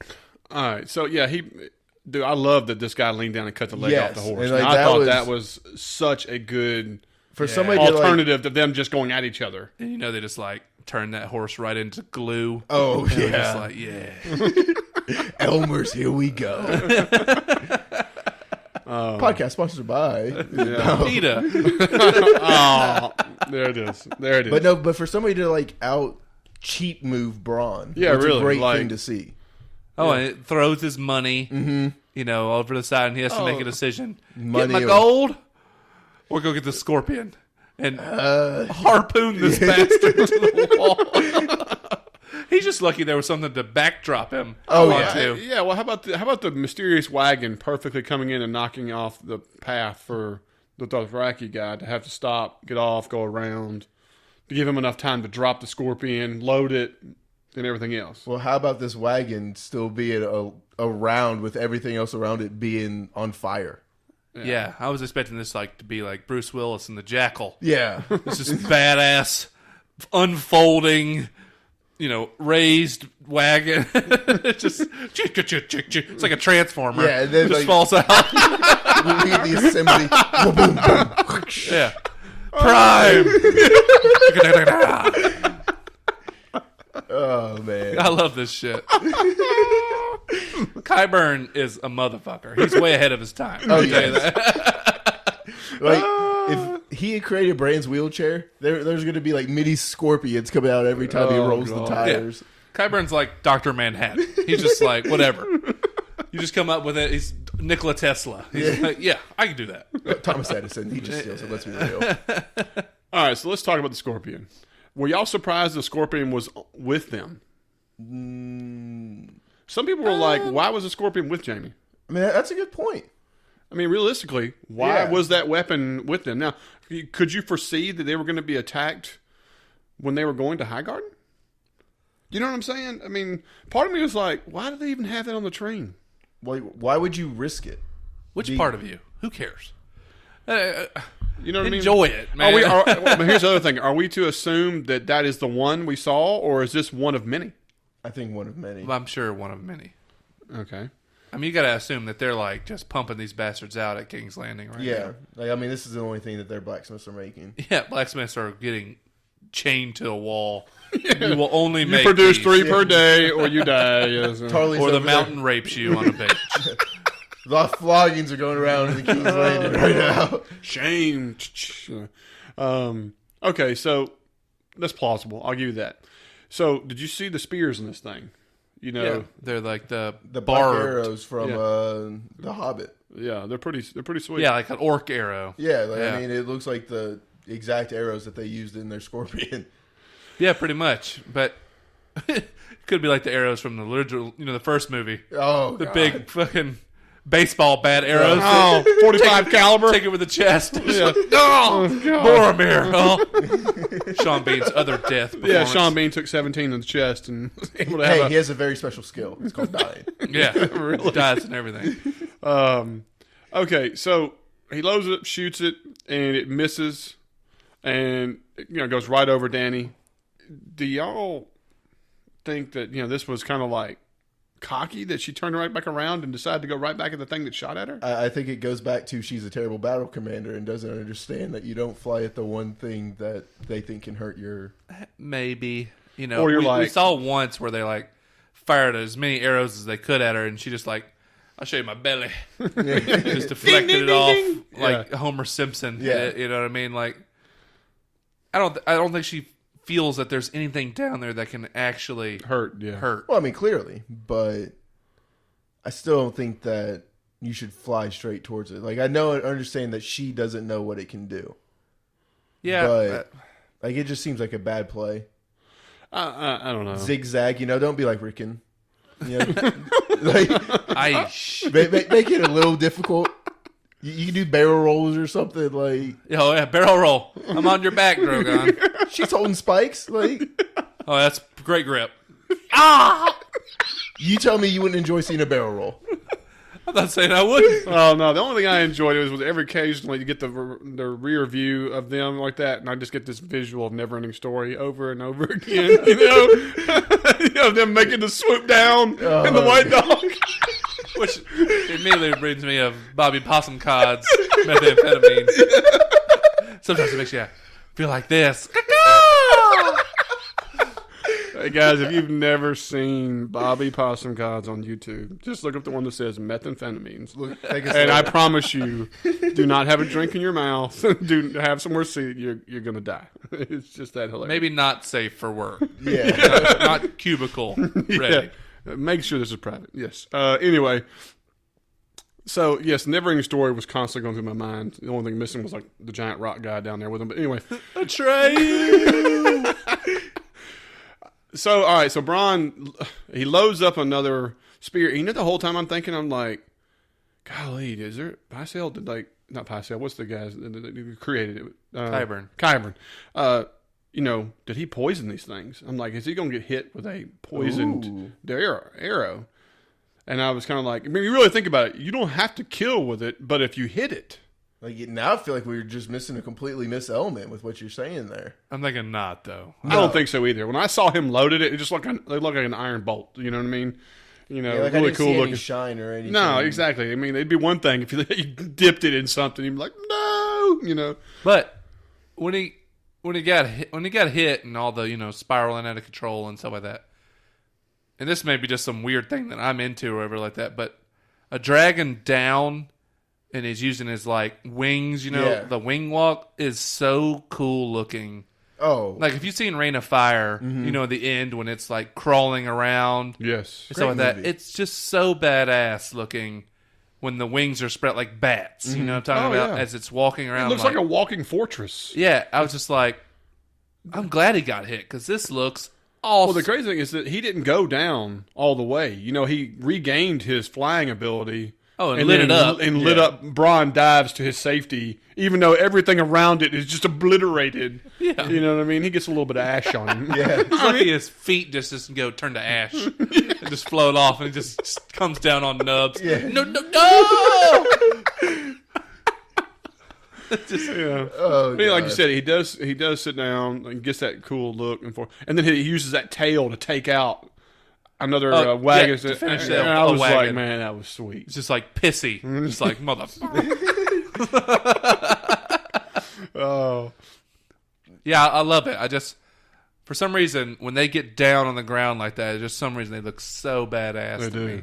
They They're like huge Komodo dragon with more spikes and shit. Yeah, going it's like on. we get to realize how big it actually is. Yeah. Now, when she gets off and starts trying to pull this, scorpion arrow out, I'm like, good God. Yeah. Just do without. Let him be like trying to bite at it and pull it out. That's or what something. I thought he'd turn his neck and like pull it out. He's got a pretty long neck. Yeah, like I would find that more believable than a human being able to, like, unless you're the mountain, why are you trying to pull this bolt out of this dragon's neck? Or, hey, Dany, why don't you go a little further away and come down? You're still right in the middle of the shit. you're literally in the middle of it. I mean, you're in the shit. Yeah. I'm just one spear thrown at you or whatever the case may be. Or one brave lance rider, coming charging at you on a horse. No, it's one jackass who thought he might save the world by running at a dragon. I mean, Okay. Let me show you my finishing move, the golden hand. Just to ask, what did y'all think about Jaime fighting left-handed on the horseback and kind of doing okay? That is plausible. Like, I mean, we've seen him training it enough. God, I didn't like I it struggled. that much. I struggled, man. You know what I want to see? I want to see him stop a blade with his hand. Well, he was using, he threw the sword into his hand and was gripping it so he could block off the dual attack. Right, but I'm just saying, the Dothraki are coming double blades and stuff. I'm just like, come on, man. Well, I mean, if fair, they are on horseback. Double blades might not be the most. And I gotta be honest, I've never liked sword fighting on horseback. It never looks cool. No, because Well, it's so hard to make it look real. It always looks like the background of Braveheart. When they're back there with tip tapping. Yeah. I'm just like, oh, that's a couple 5-year-olds back there with Yeah. wooden sticks. I mean, unless you're coming through doing the hacking, chasing people down. Now, the charge down, that's fine. No problem there. But what actual happened to sword Bronn and the other fighting, Dothraki? It was awesome. Cool. But when they're just side by side, bumping against each other, whacking each other. Well, because you can't put any power in this. Yeah. You have no. you have have no no power. lower body. You have no lower body or leverage or anything. So, yeah. I'm with you. When he did that a couple scenes, I was like, meh. I wish they just would have skipped it. Yeah. No Well, if need. anything, show him doing that and getting knocked off the horse because he's inadequate. I mean, realistically. Or something. I don't know. I'm with you. I mean, I understand that Dickon had to come over there and save him. I get that. I mean, which is all great. But what do y'all think about the possibility that no major character died in this? I'm okay with it. Yeah, the one thing is that this is the deal is that we didn't. What if they go over there and they find Tarly half incinerated? You just, you know what I mean? He's Well, Dickon, it's your house now. yeah. I mean, Oh, Lord Tarley. I mean, that's a possibility for next episode. Oh, definitely. We go back over there that he's got a spear or something stuck through him and he's half burnt or. He's still being an old fucker codger. Yeah, really. Just, flog these bastards for dying. Yeah, I just Well, I mean, if Tarly's dead, then Cersei's in a lot of trouble. Like, this episode has a lot more repercussions than we can even... How about Tarly and Dickon die? Than Sam. Sam's house. Well, he's not necessarily a Tarly anymore, but... He is a Tarly. Even when... Well, you give up all your stuff as soon as you join the I Bugs. know, but you remember the maester at the wall? Mm-hmm. They still came to him and asked him if he wanted the job. And he said no.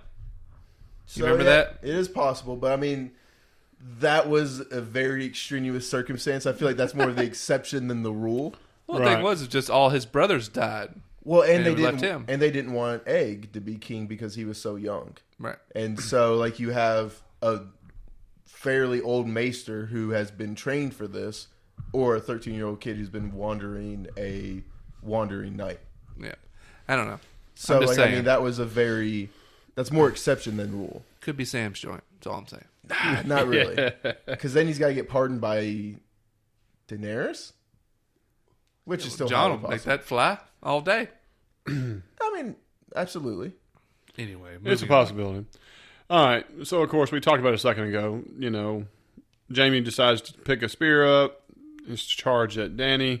And Dany turns around and actually looks frightened for a second. You know, like... No idea why. Yeah, to me, I thought it might have been better if she turned around like, "What up? Come at me." Yeah. I honestly thought we were going to get another tail scene. I thought he was going to whip the tail and just light Jaime and the horse, across the river. I mean, I thought it was he would still survive. Yeah. Land in the water, but you see the horse and him just go flying off. Like I screen. slow-moed this, and like when you see Bronn like save him, the two horses just like turn into like dust. Yeah, yeah, I know. You see him like ball up and just like, yeah, I mean, pretty sick. It looks like a poof of butterflies go away, but it all looks like when the three-eyed raven dies. Yes. Yeah. It's just like black and just flops away. And so again, like we said, they're in ankle-deep water, and they get knocked into the abyss, and Jaime's in a bad spot. Credit roll, sinking to the through Marina's Trench in about 100 pounds of plate armor. That's called the Mariana Trench. I had a bad geography teacher, so I just blame everything on that. That old Marina Trench. Yeah. I think I dug that last week. Put my shitter in it.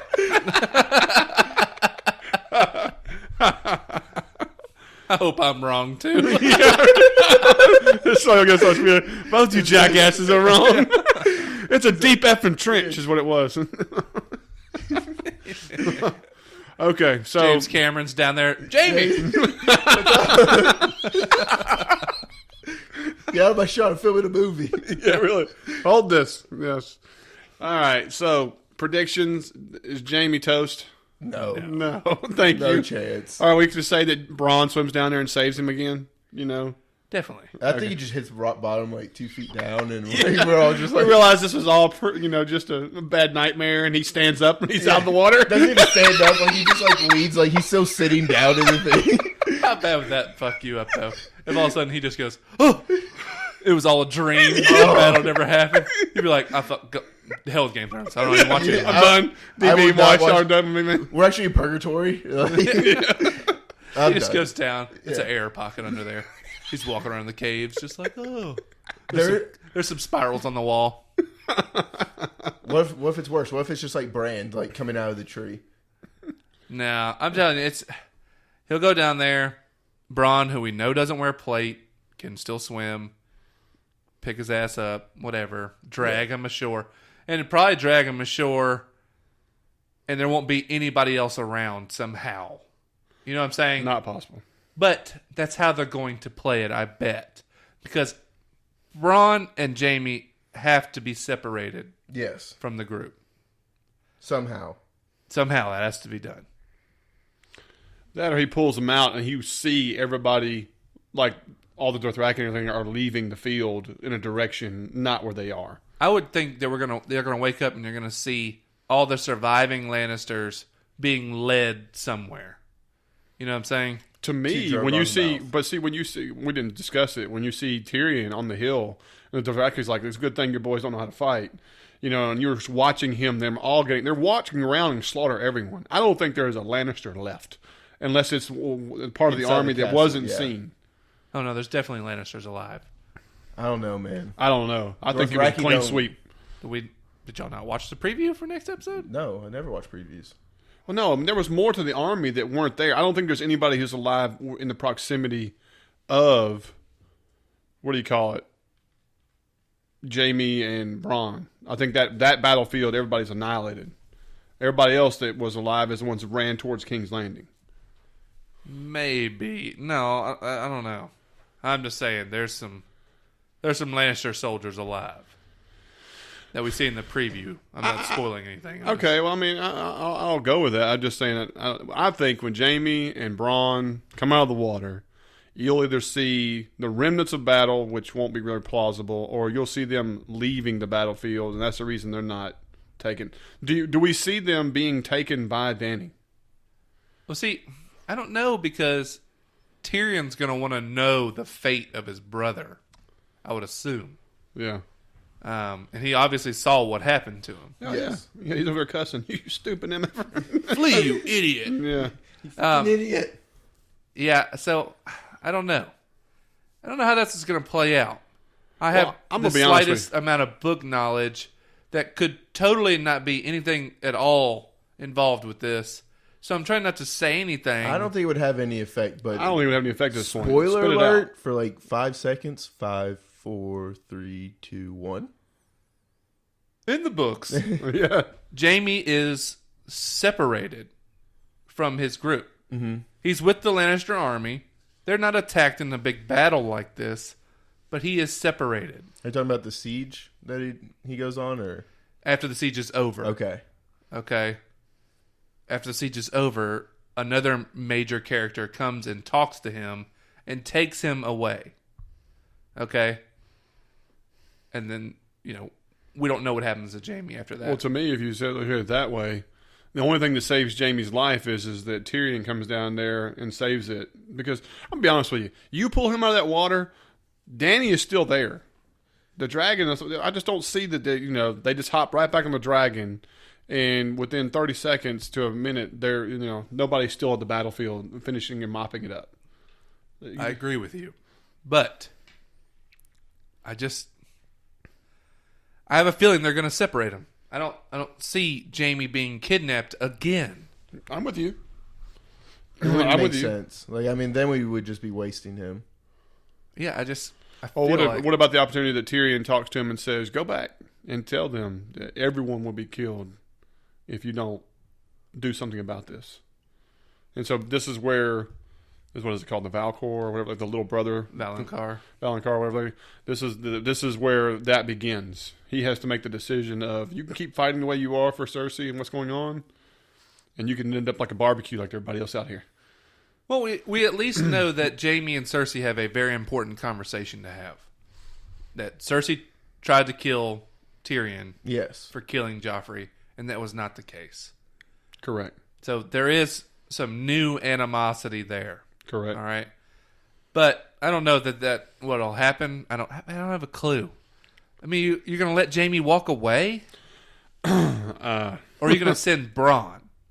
Like, Jaime, you're staying, but your little stoolie here needs to go tell Cersei, what happened here, whatever. Yeah, because he's a valuable prisoner of war, if you ask me. Oh my God! Yes. Or you just kill Bronn. I mean, it would suck, but I mean, that's something that she could do. Tyrion won't allow Bronn to be killed. I wouldn't think. Yeah, he saved his life more than once. Oh my God, y'all are saying Bronn can't go back, but Tyrion's going to save him? I'm saying if it were a POW situation, I don't think Dany will kill her. You know what I'm saying? I mean, like you said, he did shoot Drogon. This is true. He is, fighting her. Like, Oh god. I mean, I think that's a real possibility. Not a good one. Once again, I'm more leaning towards. I don't feel like Jaime and Bronn will be with the main army anymore. I'm with you. Which I just don't know how that's physically I don't know how they're going to pull it off unless this is a raging river that's pushing them down river. You know what I'm saying? Yeah. No, so that's something, But we see him just dropping. Yeah. Yeah, I know it. So it's like, but he is wearing plate. You would just drop. But if Bronn does something where he gets him up, takes his armor off or something like that, and they float down river, fine, whatever. But Had to float pretty stealthily. Yeah, I mean, It's going to be interesting. It's all going to come back to the amount of time. Honestly, it's just going to be a time lapse, and they're going to be away, and we're going to be like, okay, that really sucks, but as much as I'd love to see Tyrion and Jaime talk. Reunite again. I think we will get one more of their season. I don't know if we reunite, but it would be cool if they make eye contact and Tyrion decides not to say anything. I was really hoping that he would look up and see Tyrion. Yeah, what if he comes out of the water and Tyrion sees them get out of the water and makes the decision, I'm not going to say anything because I don't want to get my brother and my friend killed. I mean, that could be cool. Yeah, I mean, that's one way to do it, I guess. Maybe. You know what I mean? It's just, I don't know. If there's anybody watching that water right now, it's him. Yeah.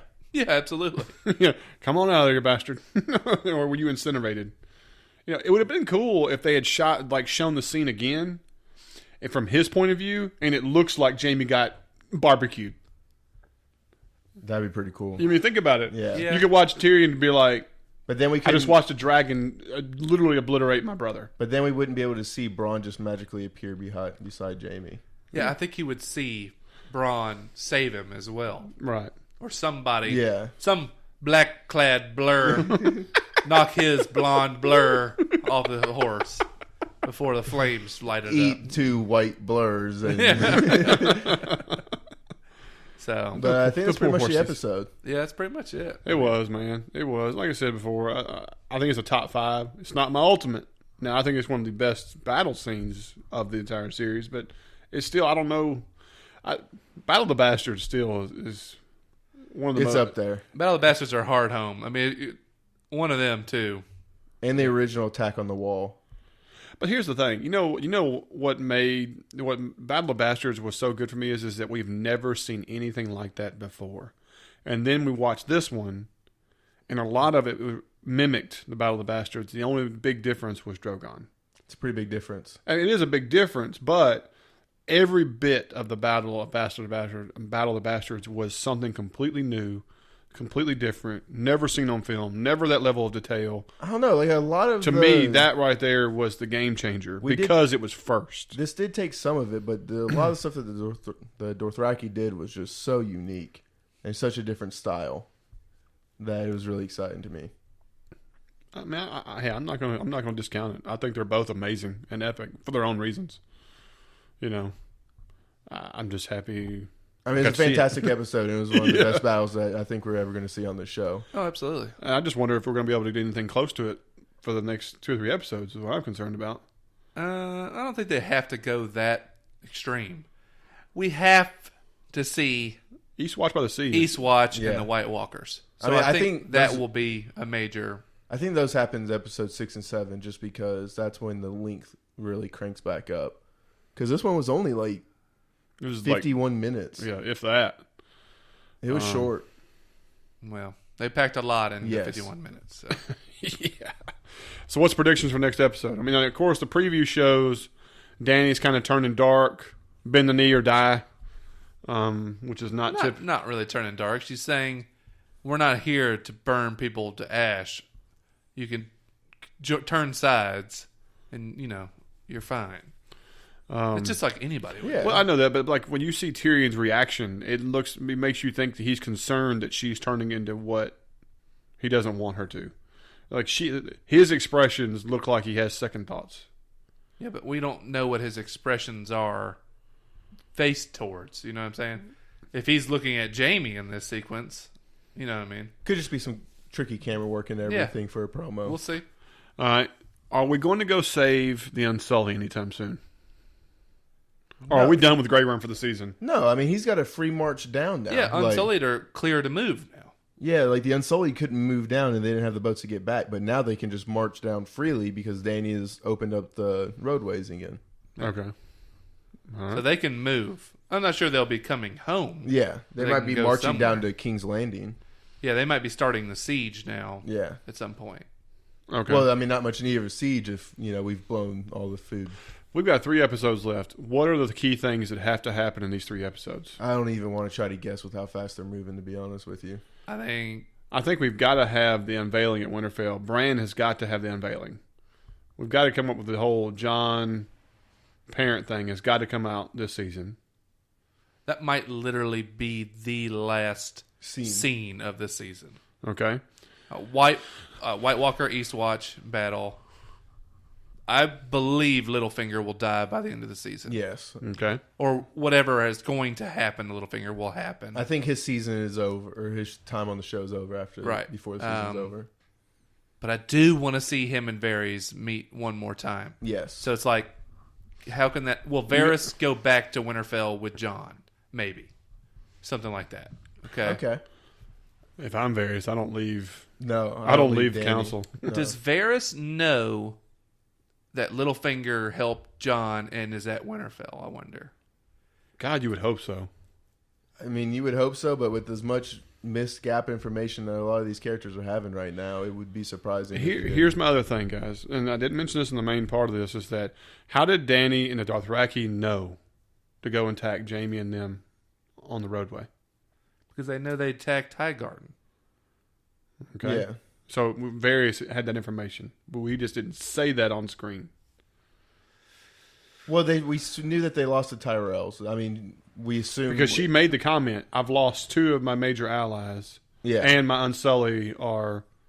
And so on. So she had that knowledge. So, yeah, I think Varys just said it off screen that, hey... Yeah. Okay, that's what I want to make sure. Because some people will complain like, well, how in the hell did she know what, where, when to attack this? Right, and the fact that Castle Rock was left with only a few men and the army was removed. The only places they could go was siege on Highgarden or to reinforce King's Landing. They can only march so far, you know what I mean? So it's kind of like... I think they kind of... Once they realize that, it's like, oh, you guess where they're going. Yeah. You know what I mean? Process of elimination, basically. Kind of. Okay, all right. So, as we said before, Eastwatch is going to be a big deal. Littlefinger is going to be a big deal. What about Arya? I'm kind of very curious. Is Arya just going to compete part of the pack, or is she going to go back to Lone Wolf? Well, the interesting thing about when she first got back in there, I was getting the very Nymeria vibe of, this is no longer my home. And I agree. So I'll be interested to see how long she stays in Winterfell and stuff. Like, she's going to be reunited with Jon and everything, but... Is she? I think she is.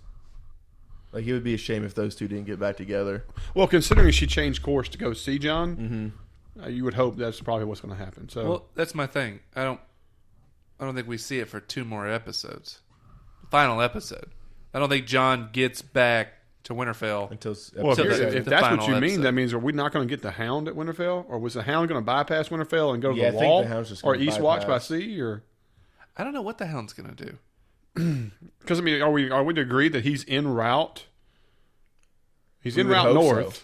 We just know he's north. Have they said where they're going? No, we don't know where they're going. Not in so many words. Exactly. Like, we don't know their plan. As far as we could tell, they're still just Hold up. roaming the Riverlands, keeping the peace. You know what I'm saying? Like, we don't know. Okay. We know they're north because it's snowing, but we don't as far as, you know. Well, I mean, we know their pinpoint location was at the farmer's house, but outside of that... So yeah, I don't nothing. really know. I don't really know. Gosh, I hope we get some Hound soon. Jonesing, you know. Well, we're going to get at least a scene with Beric Dondarrion with a flaming sword. We know that. Yeah. True that. So Very true that. Very, very true. All right. Well, other than that, I can't really think of anything else that was kind of queued up, as they say. You got anything? Nope. Guys, if we've missed something, or we're off base, or Jake is just not worth listening to anymore, just let us know on BleedTVpodcast@gmail.com, as well as on social media, which we're on Facebook and Twitter and stuff. I'd love to chat with you guys. But other than that, we're going to call it a night. Looking forward to next week. This is Bleed TV, and I'm Zach. I'm Jake. And I'm Cash. We'll see y'all later.